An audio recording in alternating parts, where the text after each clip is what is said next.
There's another day of red on the financial markets today. The trading day ended with the NASDAQ tumbling into the official bear market, and some key indexes posting their biggest monthly declines in more than 10 years.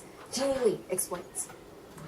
Well, Natasha, was another day of intense pessimism that tore another strip off markets.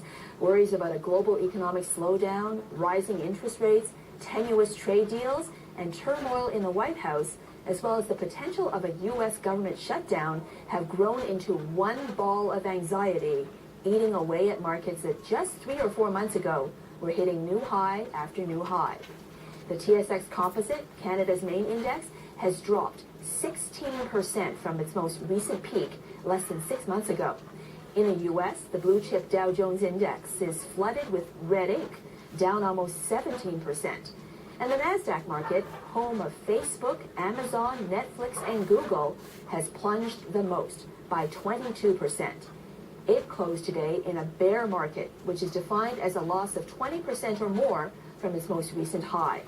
A bear market just means there's so much pessimism, selling can often lead to more selling simply because people do not believe things will improve anytime soon or even stabilize. So what jolted the market's already frazzled nerves today? The resignation of the U.S. Defense Secretary and his scathing parting remarks about the U.S. President.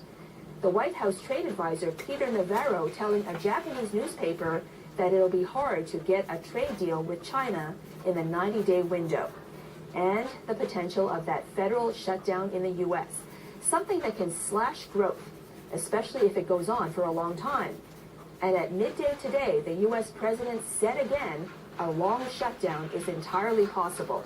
And that remark intensified the sell-off. Jeannie LEE, CBC News, Toronto.